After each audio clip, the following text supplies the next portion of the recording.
Welcome to the Midweek podcast. This Yeah. is a chance for us to look over the sermon of the week, ask some questions that expand the topic and Yeah. themes of the sermon. Yeah. And this week's sermon was on Jesus' crucifixion. Yes. Now, in your sermon, you talk about how this is a cosmic event, and you reference the whole darkness covering the land, and how it definitely wasn't a solar eclipse, or I guess a lunar eclipse. Which one would it be? It would have been, I think, a solar eclipse because that's Solar when. eclipse, Yep. okay. Yep. And, this kind of symbolizes and shows us this is bigger than just, a spiritual thing. This is Yeah. a cosmic event. thing. So that kind of got me wondering, what is a favorite cosmic event that you are interested in or have seen? Okay. So, in terms of cosmic events, I've always been interested in earth sciences. So, my undergrad degree had that focus to it. And part of being interested in that has been sort of the history, not just of the earth, but the history of our world. So, even from a young age, when I was a teenager, I was reading up then on the Big Bang Theory, and how we believe that our world and our universe came into being. I was always impressed by that in terms of just the sheer scale of it and the sheer power of it.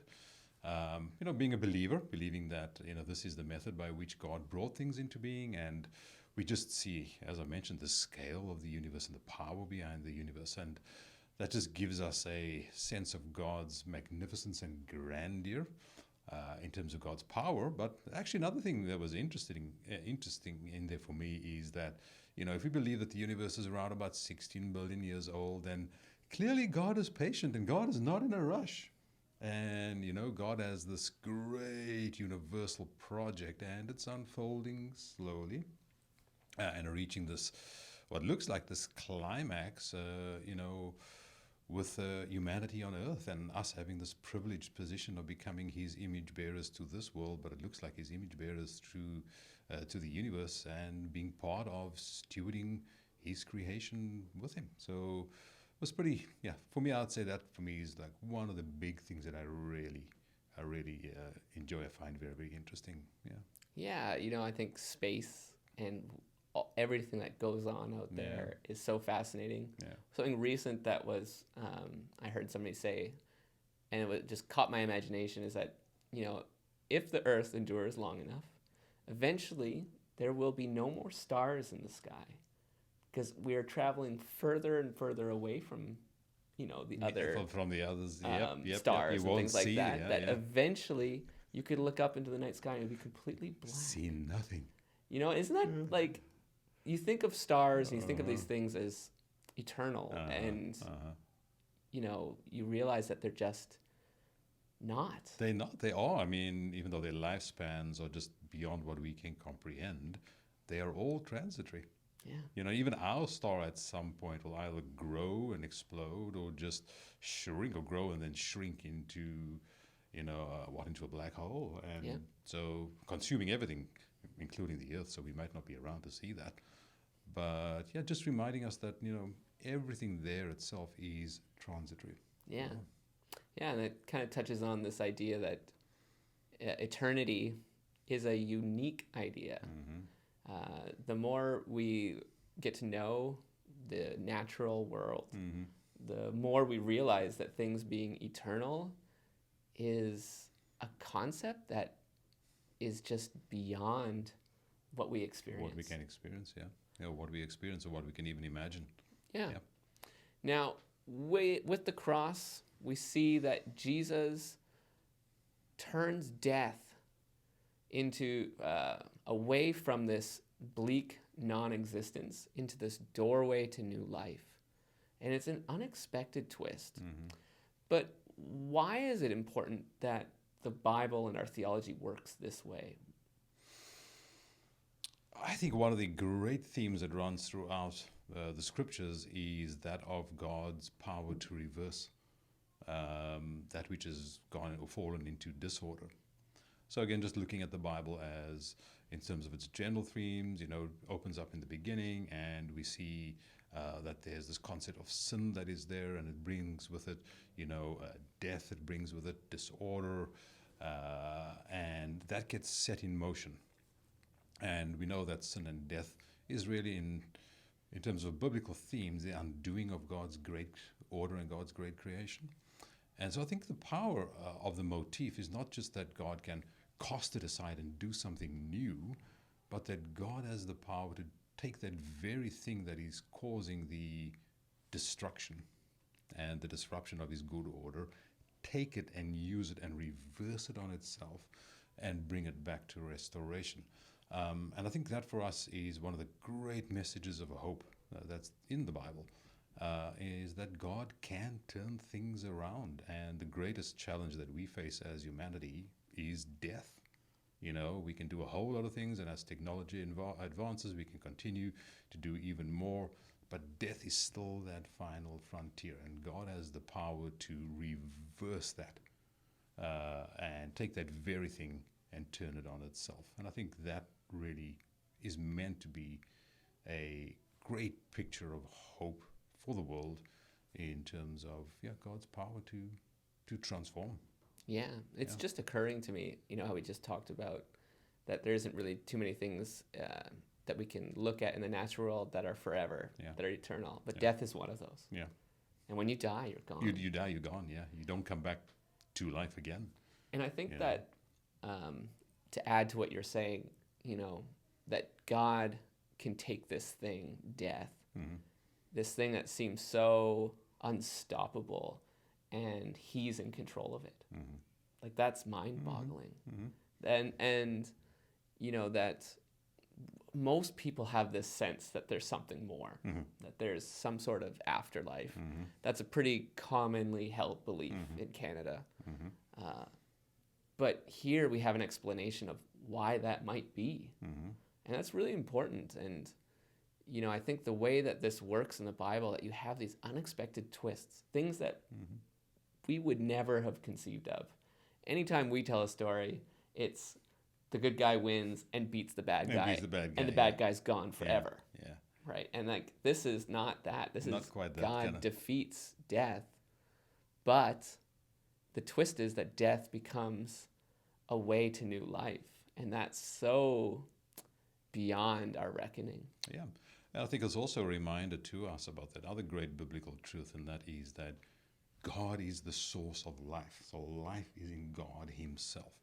And this is just, again, a powerful demonstration of who God is and of God's ability to do that. So nothing can really stop God from being who he is and bringing a life to that which he has created and brought into being in the end. Yeah. Now, it's always kind of fun to do a little bit of a thought experiment. Today, we're going to ask the question, could this story have ended differently? This is the realm of thought experiment, so don't take it too seriously. Theological speculation. Yeah. Well, I think it's a good question because, again, one of the other themes in the Bible is that God has given us this gift of choice. So in life we face choices every single day. The things that we do, and there are moral choices in there, the paths that we choose, and with each of those there is a consequence. It could be a good consequence, it could be a bad consequence, but we are given this option of choice. And with God and the history of God with Israel was this constant thing, will you choose to follow my way, or will you choose to do your own way? Will you choose good over evil?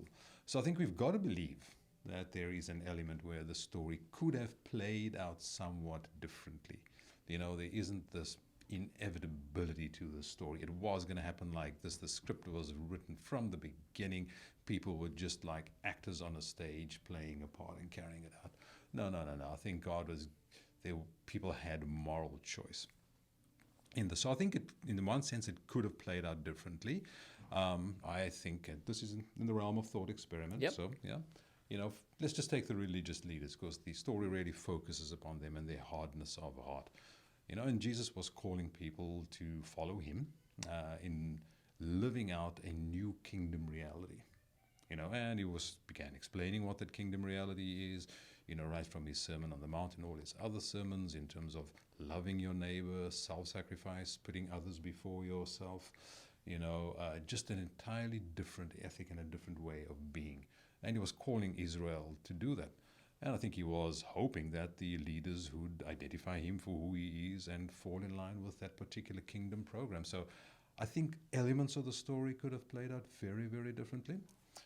This is my view. I don't think the ultimate end would have been different because, right again throughout Scripture, sin is this massive barrier between us and God, and the Bible is very clear that sin needs to be atoned for. And it can only be atoned for by one whose life and atonement is an acceptable offering.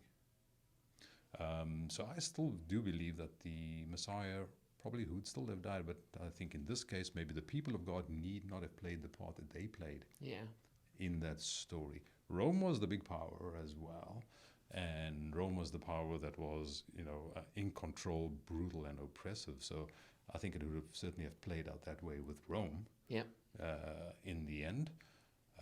So my answer in a sense is, it's not a cop-out, but it's a yes and no. Yes, elements of it could have been different in terms of individual responses, but I think the broad trajectory for Christ was there. Yeah, I think too that Paul kind of does this a little bit. I can't quite remember where. Yeah. Is it Galatians or Ephesians? Yeah.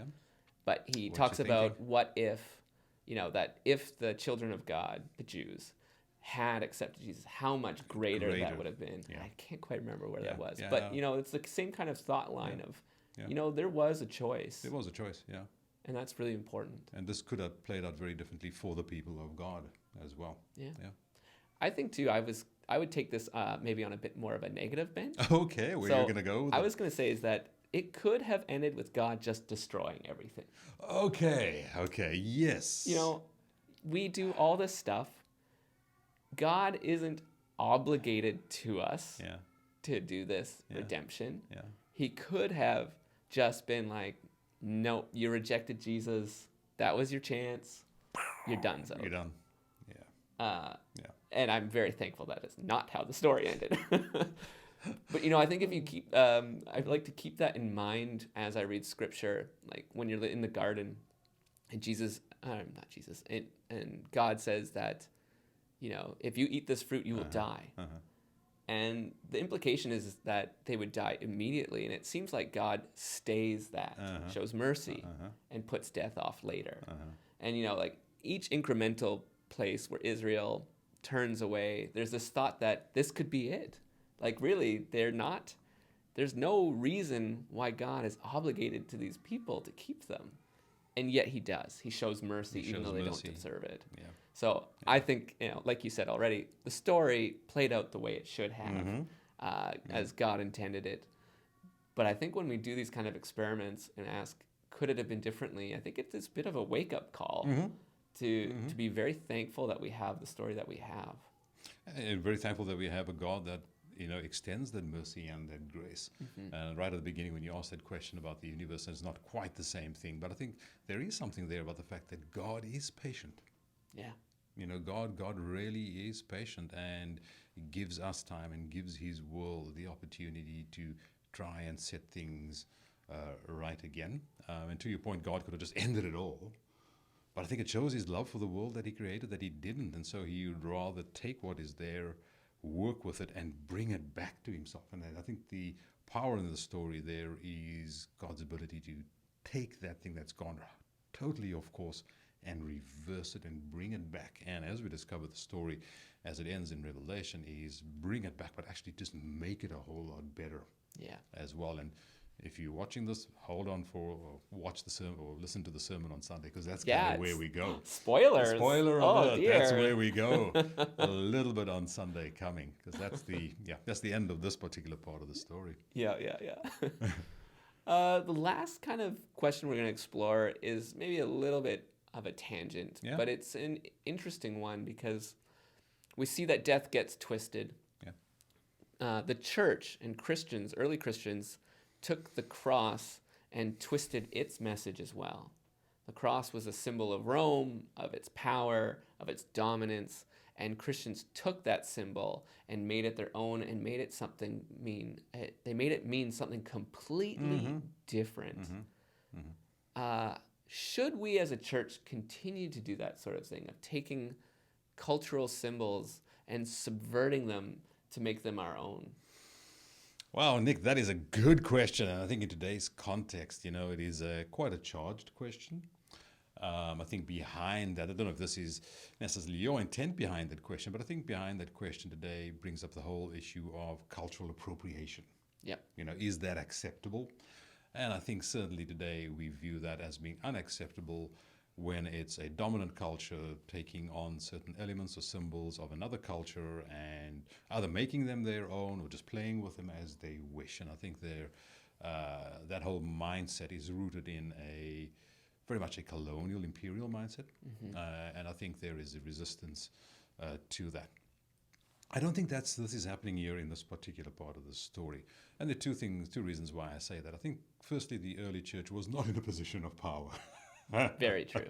Not in a position of power. So it's totally from the opposite. And in actual fact, today I think we know in terms of great storytelling, especially for those who are on the underside of power, there's a certain, what's the word that I'm looking for? There's a certain sort of irony in being able to take those symbols of oppression of those who are, in a dominant position and using them against themselves and subverting it. And I think this is what's happening here. So it's a subversion of a symbol of oppression from a dominant power. So it's in a sense the opposite. So it's not cultural appropriation in that sense, but it's also this beautiful ironic twist that shows that things can be turned around. So I think the early church saw the cross as being that, as being this beautiful demonstration. But at the end of the day, it's not as though the church, for example, we know the church sometimes took old religious festivals and to turn them around. But this is God using, the most brutal expression of imperial power and turning it on themselves. And using it against them and subverting that symbol into something which then becomes hope in himself. So again, that whole motif of reversal and of subversion is definitely there and comes through very, very strongly. And it just demonstrates again God's great wisdom, but God's great power to be able to do that. And I think that offers hope, especially for people who are living on the underside of society, wherever you are, is that very thing that looks as though it's invincible, it cannot be changed. Actually, with God's hand, God can use that very thing, turn it on itself, and turn it into something of hope. Yeah, I think from my angle, I was thinking along the lines of how this is a really old game to play. Yeah, what were you thinking? It's not a new deal of how we take symbols and twist them. Yeah. It's a tool that gets used from both sides.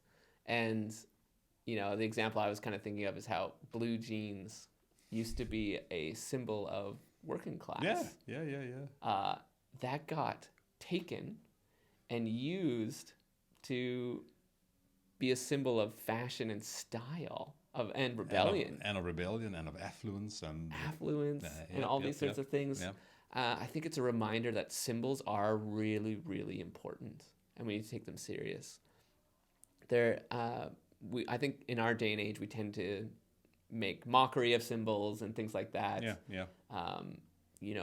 That's not the world of the Bible. You don't make a mockery of symbols without severe repercussions from either the people in power or the people fighting power. Yeah. And I think it's a reminder to us as people who tend to be really westernized and don't take symbols very seriously, it seems, that we should start upping our game and not looking at other cultures' symbols as just trivial or just a matter of word or art. Yeah. These are important. They carry significance. I think there's a lot of truth in that, but at the same time, sometimes, there's this view that we don't have our own symbols. We do. And symbols themselves change, and I think sometimes as cultures evolve, other symbols become more important.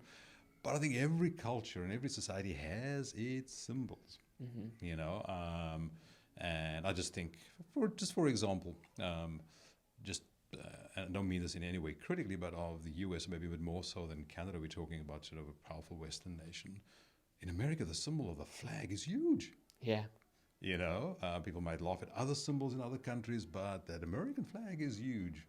And when people on the other side of the world burn the flag, if you're an American, you feel that. Yeah, absolutely. You really feel that. I went to camp down in the States. Yeah. And I remember the difference in culture of going from Canada, where people don't have flags on their property. Yeah, yeah. It's And not a then big driving through a neighborhood and seeing American flag after American flag in people's homes. And it just was always such a culture shock to go, this is a really powerful symbol here. And I wasn't aware of how prevalent that was. How prevalent it is. And in this particular podcast, we're not talking about the right or the wrong of that, but just talking about we all have symbols. Absolutely. We all have symbols, and you know, people who want to get at you will know where to go and poke, you know, to get under your skin. And so, yeah, symbols are important. You know, they are these markers of identity in any culture. You know, both in terms of identity and of our shared history. So, yeah.